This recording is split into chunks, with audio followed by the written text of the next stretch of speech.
Guess what? This is Law & Order SVU Season 3, Episode 16. Popular. We open up and Kathy and Elliot Stabler are coming out of the kids' school. Well, wait a second, hold up. Is Kathy Stabler a brunette right now? So it turns out Kathleen's grades are shit, and she's gonna have to go to summer school if she doesn't get her butt into gear. They get home and Kathleen's on the phone. Get off the phone! No more phone until your grades are up. Kathy thinks he's overreacting just a bit. Stabler, overreact? No. She says, our kids haven't really even gotten into trouble. She just heard about a girl that was raped by her teacher. Now that is trouble. Kathy said her friend Carol, who works at the hospital, just did a rape kit today, but this victim is 14 years old and she doesn't want to report it. Stabler gets very interested. What school does she go to?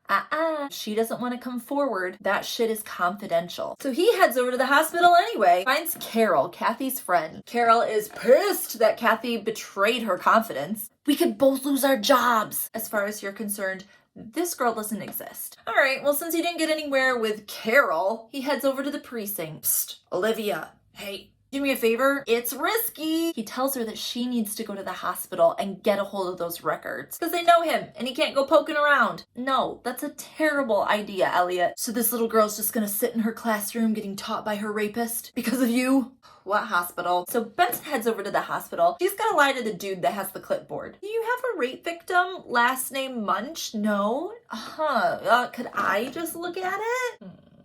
Okay. Meanwhile, Stabler's at this girl's high school, and he goes in guns blazing saying that one of the teachers is a rapist. The principal's not buying in right away. Listen, she was probably absent yesterday. Can I just, see the attendance logs?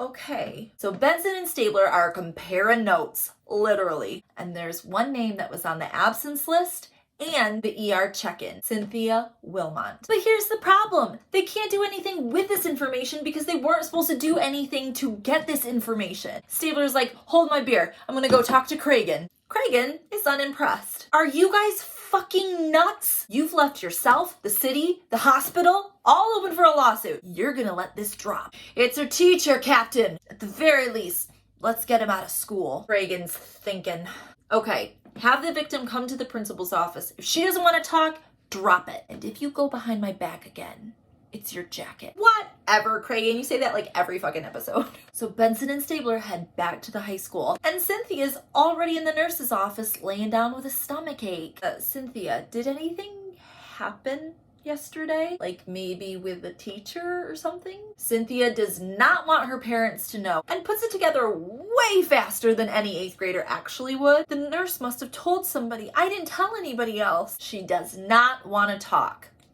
And the episode ends. Just kidding. Stabler wants to go to the parents and Olivia's like, no. How many bad decisions can you make in a row? So they head back to the precinct and guess who's there? It's Kathy Stabler. And she's not even mad.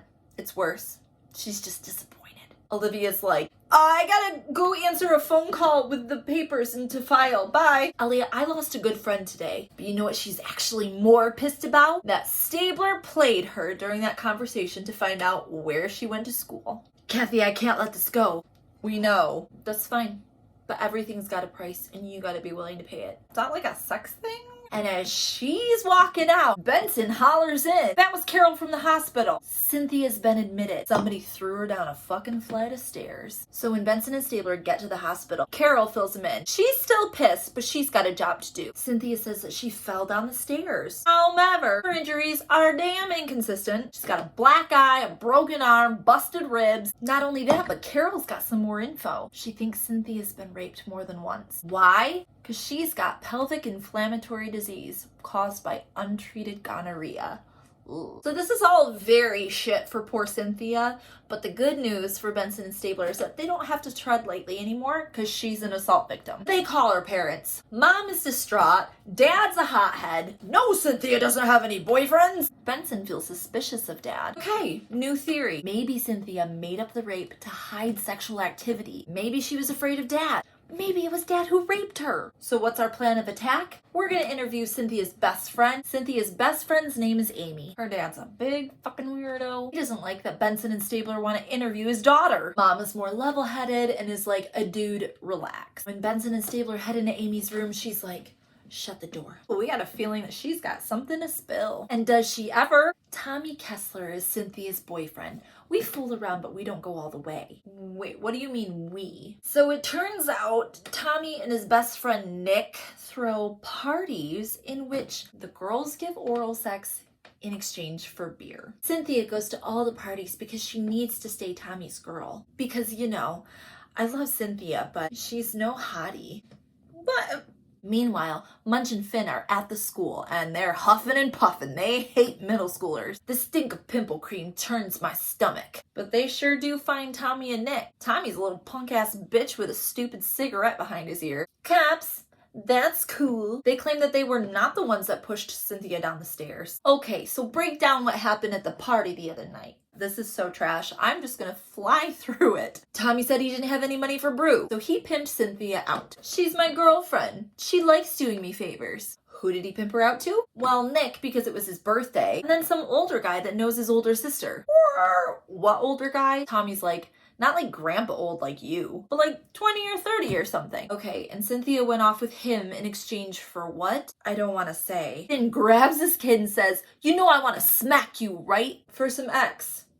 We were celebrating. Oh, drugs. We're back at the precinct and Cragen is incredulous. Swinger parties for kids? What the fuck? Okay, so this older dude, he's the teacher, right? I mean, even if he's not the teacher, he's probably still the perp, right? Cabot's there and she says it doesn't matter. Without a complaining witness, the rape did not happen. We gotta figure out how to get that little B Tommy. What about the drugs? Once consumed, the evidence is gone. So they need either a corroborating witness or Cynthia to come forward. Let's talk to Tommy's older sister and get an ID on this party perv. Munch and Finn head over to Tommy's house. They find his sister Mia, early 2000s angsty as hell, blaring her music and smoking pot. All right, listen, Mia, you better tell us who that guy is because the longer you stall, the more time we have to look for your pot stash. Yeah.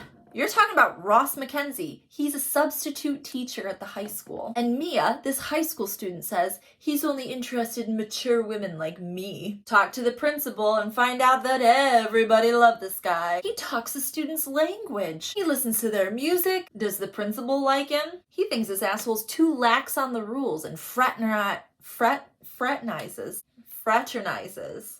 Inappropriately hangs out with the students. They find Ross McKenzie in the teacher's lounge. We'd like to take you to the station. Well, I'm not going anywhere until I know what this is about. All right, we can do this interview right here. Just need you to answer some questions about drug distribution and sex parties with minors. Okay, I'm going. We have him down at the station. He says that he only substitutes for high school because his teaching methods are a little unorthodox. Benson's like, is that because you get too familiar with the student body? They want him to talk about the party the other night. He was there because Mia asked him to chaperone. He didn't know anybody was underage. He didn't see any drugs. Cabot's watching. Call me when you have something. But guess what? Cynthia just got out of the hospital. Cragen thinks that we can force her hand if she knows we have more details. All right, Stabler, you can't tell the parents that she was raped, but see if you can tell them without telling them. So Stabler sits down with mom and dad, who are obviously disturbed as hell that their daughter does sex parties. Well, I know a lot about this because I work in the sex crimes. You know, like rape. I work with a lot of rape. Just dealing with sex crimes and rapity rape. Are you saying that our daughter was raped? And then this shithead dad is like, oh, this is great news. If she got gonorrhea from getting raped, she didn't do anything wrong. Whew. Mom is flabbergasted. Who the fuck am I married to? And she storms out. Benson and Stabler head in to talk to Cynthia again. She claims that Tommy doesn't make her do things she doesn't want to do. She loves Tommy. Well, he traded you for drugs, so she wishes she could look like her mom. She's so beautiful. Okay, and I do not understand. They're trying to make Cynthia out like some uggo, and she's the most fucking adorable 14-year-old actress. Benson tells her, no, you got it wrong. You are beautiful and strong and resilient. She got raped and took her fucking ass to the hospital on her own. Do you know there's a lot of grown women who can't do what you did? Really? Yeah, really. It was the teacher. He raped me. That's all we needed. Munch and Finn go chugging into the classroom. He's in the middle of a lesson on Hamlet. Right. They take him out and he's like, I'm calling my lawyer. As long as she's older than 14. In the interrogation room, his lawyer's like, they got nothing on you. Mackenzie admits, yeah, he was at the party. Strike 1. And he was high. Strike fucking 2. He gave up 2 hits of X to get some action from a child. But the girl freaked out. She wasn't into it. But there's a problem, because guess what? That DNA that came back doesn't match Mackenzie. So is Cynthia lying about the rape to stay in with the popular kid? Cragen's fed up. I'm getting sick of these kids. That's probably why I don't have any. Round all these little motherfuckers up and lean on them hard. So we've got Benson in interviewing Nick the friend, and he confirms that Tommy gave Cynthia to him for his birthday. But they just ended up talking about computers. Cragen's got Cynthia and her parents in his office. I'm gonna give it to you straight. Your daughter lied to us. Are you saying that creepy teacher dude is innocent? No, he's definitely a sack of shit. Guilty as fuck. But didn't rape your daughter. Cynthia, who are you protecting? Cragen reaches over and pulls up the blinds to the interrogation room. Tommy's in there being questioned by Munch and Finn. Cragen turns on the microphone so now we can hear it. So as much as Cynthia's dad sucks ass, Tommy's dad sucks more. Boys will be boys. It's an itch he had to scratch. Good for him. Finn's like,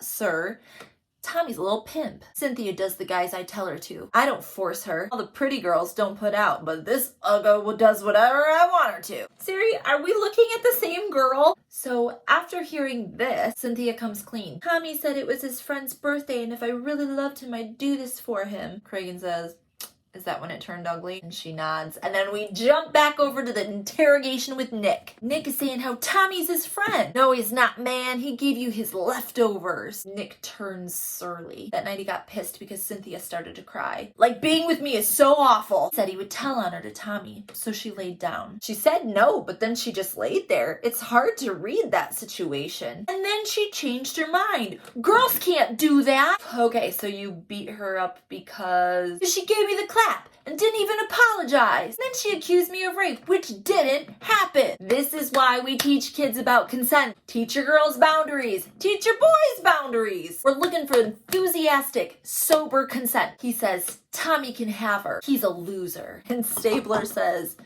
so are you, Nick. And walks out. Whoa, zinger. Who wrote that? Did they run out of time to write the episode? 2 out of 10 on that line. And that was Law & Order SVU Season 3, Episode 16. Jum jum.